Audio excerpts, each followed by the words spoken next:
Joining me to begin this look at the Voting Rights Act at 50 is Michael Fauntroy. He's an associate professor of political science at Howard University. Professor, after the Voting Rights Act was passed, did it work through the rest of the 60s, into the 70s, in the 80s? Did it achieve what it was drafted to accomplish? I think it largely has. You have to remember in 1965, there were only 70 African-American elected officials throughout the covered states. Within a decade of that, that number had grown 20-fold. And now across the country, we have more than 10,000 African-Americans elected to office across the entire country. If you're counting it in terms of numerical change, there's no question that it has positively impacted the nation and black voter participation in particular. If we look back at the deliberations that led to its drafting, that led to its signing, if we look at the backroom jockeying and dealing that was going on, the arm twisting on the part of LBJ, did people imagine that this was going to have to stay in place for a long, long time to come? Well, it's funny you pose the question that way, because one of the really big parts to the Voting Rights Act, the Section 5 preclearance piece, that's the linchpin of the whole law, was initially considered to be temporary. And as the Voting Rights Act has been renewed, so has the Section 5 preclearance provision. And so I think it was initially considered to be something that would not have to be on the books forever. But as we see now with this rush of changes that has been put in place to try to shift the way in which people can register or vote early and those sorts of things, I think it's pretty clear that the fight to maintain access to the ballot box still continues. States bridled under the restrictions of the Voting Rights Act. It was clear they weren't happy with preclearance provisions, having to show their work in drafting congressional districts, state senatorial districts, to the Justice Department. How long have they been gunning for this law? I would say almost from the beginning. You remember the Voting Rights Act was passed into law, and then there was a great deal of litigation around it to find out whether or not it was constitutional. To your point, there have been more than 500,000 preclearance submissions made to either the Justice Department or to the Federal Court of Appeals here in D.C. A substantial number. Everybody understands that it's a problem for those states who have to continue to submit these preclearance requests, whether it's for changing a polling place, redistricting, or whatever. All those changes have to be put forth. And some states make the case that it has been onerous. So yes, there's no question about that, and they've been gunning for these changes for years and years and years, and rather than try to overturn the entire act, they found in Section 4 a part that they could get at, and we saw the result in Shelby v. Holder in 2013. Well, in that Supreme Court decision, what was at the core of the majority's reasoning? Did they decide, in effect, that it's not 1965 anymore? I think that's largely it. There's a two-part test to determine whether or not Section 4 was still necessary. One, or rather whether or not a state would be covered by Section 5 through the Section 4 test. One, did it have a sub 50% voter registration rate in 1965? And two, did they engage in tests, literacy tests, poll taxes, those sorts of things? And if they did, they were covered by the preclearance provision. Well, we're 50 years on now, and those who've argued against Section 5 and by extension Section 4 have said this is an outdated test that needs to go away, and that's what the majority, a 5-4 majority, concluded in Shelby v. Holder. We had one midterm election cycle since the Supreme Court decision. Some people predicted the worst in the states that were covered under the original law. When you look at the 2014 elections, the first ones run under these less restrictive provisions, what happened? Well, the turnout in some respects increased, but I think it's too early to say that it's okay, we don't have to worry about it, because a number of the laws that were passed prior to 2014 were stayed until after 2014 because they needed time to sort it all out and to get the mechanism in place to actually make the changes. So I think in 2016 and 2018, we'll have more time to see the extent to which these changes were going to impact the electorate. There have been 120 laws submitted. Some have been passed, some are currently in debate. that would change the various things like voter registration drives, early voting, and the like. So we don't yet know the extent to which these changes will or will not impact voting. And very quickly, because we're almost out of time, is the political landscape one that would accept a redrafting, a return to the 1965 restrictions? I think that if you look at the way the changes have been rushed almost immediately after the passage of the Shelby v. Holder decision, I think it's possible that you could see some changes made that are very reminiscent to pre-1965. Professor, thanks a lot. My pleasure. Professor Michael Fauntroy teaches political science at Howard University. His chapter on enforcing Section 5 of the Voting Rights Act can be read in the Oxford Handbook of Southern Politics. The stage was crowded, the debate was long, but it was, all in all, a useful tour of the political landscape. Joining me now, Angela Kelly, Executive Director of the Progress Action Fund at the Center for American Progress, Michael Fauntroy, Associate Professor of Political Science at Howard University. Professor, are these pitfalls that are almost inherent in trying to get 11 candidates to talk about anything? I think it absolutely is the case. You have to remember the structure of these. These are not necessarily real debates. They're more like candidates forums, and they're intended for purposes other than necessarily informing the voters. They're about trying to rally the supporters of the individual candidates. And when you have 11 candidates on the stage, it's like trying to herd cats. It's just really not a clean and neat and easy way to present candidates and their ideas and issues. So there's going to be disconnect. It's going to ebb and flow, and I think we saw some of that last night. Professor, as I was watching this roll out, I thought, this is the real difference. This is one of those moments where you can really see the difference between a primary strategy and a general election strategy. Without question, and the military buildup conversation is one of the best examples that you can find, primarily because as a public policy person, one of the first questions I want to ask is, how long is it going to take and how much is it going to cost?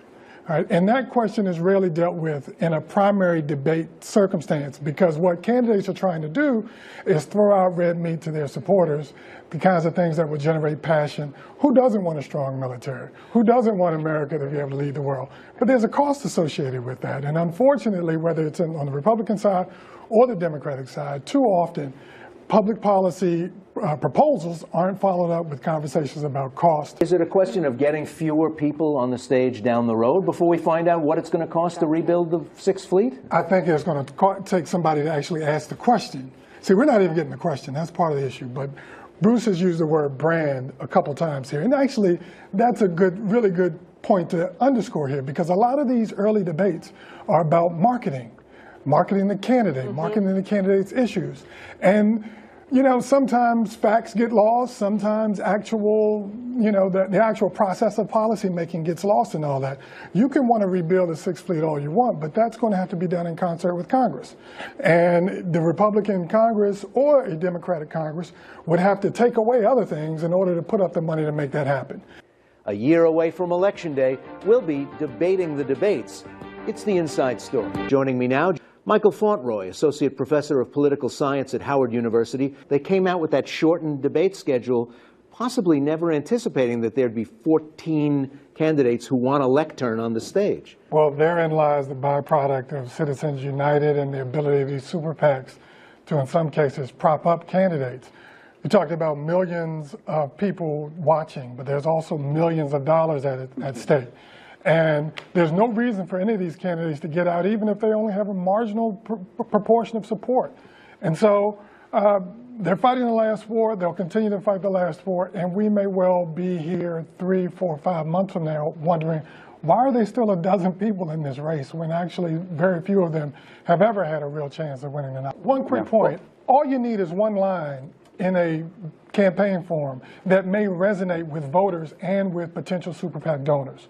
So while it may be true that Bush has more money than anybody else, that doesn't mean that Rand Paul might be able to light a match to his campaign and explode beyond what we currently see. Is there also, surprising amount of angst about being dropped from the main stage? Chris Christie will be in the smaller candidates forum tonight after being in the first 3 debates on the main stage. for all the criticism of these debates, is that a major setback for him? It's all about stature. If you can't qualify to be on the main event, then where are you really in the campaign? And that's one of the problems that the candidates are facing. How do you say something that resonates with enough of the national audience to get you onto the main stage when what really matters will be what goes on in Iowa, New Hampshire, South Carolina, Nevada, the real early states that are going to decide who's going to win the nomination. Professor. I think there are two problems here. One, the candidates only want to respond to the questions as they see the answers that they want to give. So that's one problem. The other problem is the question. You know, the discussion is only as good as the questions that are asked. And unfortunately, the moderators aren't often able to follow up and say, well, wait a second, we have some video here of you saying X, or here you said Y, and then ask the candidate to account for what they said. And so the structural problem for me that needs to be fixed is the ability for moderators to follow up, and also broadening the base of people who are asking the questions. We have to remember these are TV shows in many cases, and the networks are only going to put their reporters on, and they may not necessarily be up to speed to the extent that they could be. And then secondly, use that to move those candidates off of their desire to simply just provide talking points rather than effectively responding to the questions as they are posed. Too often, candidates get away with that when they shouldn't. Professor Michael Fauntroy teaches political science at Howard University here in Washington. From the studios of WHUT on the campus of the historic Howard University, this is Election 2016, Democratic Debate. Joining me, Howard University distinguished faculty members, Dr. Michael Fauntroy, Associate Professor, Department of Political Science, and author of the book, Republicans and the Black Vote. The reality is that video was really more about Al Sharpton than it was about Bernie Sanders. Okay, that's fair. And I am not certain that Al Sharpton's resonance deep into the black community is as strong and profound as some people seem to think. Okay. You know, at some point we're going to talk about millennials, all right? Yes. And my students tell me that anybody over 50 is too old to be president, all right? And so they... Wow, okay. Well, then that kind of knocks out a bunch of people that are running, Yes. okay, on both sides. And I just don't think that he is somebody who resonates with them. Now, I know there are a lot of other people that feel strongly about him, and you are right. There's certain people that you have to go meet with. And this is timed right before South Carolina to send a message to black people in South Carolina. I get all that. Yeah. Hillary Clinton has been a famous person in this country for a generation. So she doesn't have to do some of these things that somebody who's brand new to the scene, notwithstanding the fact that Bernie Sanders has been elected official for more than 30 years, would have to do. And so, you know, I don't anticipate any video of her sitting down with Al Sharpton and Sylvan. I don't see that happening. And by the way, if I were advising her, I'd probably say, don't do it. The CBC PAC is actually who endorsed Secretary Clinton.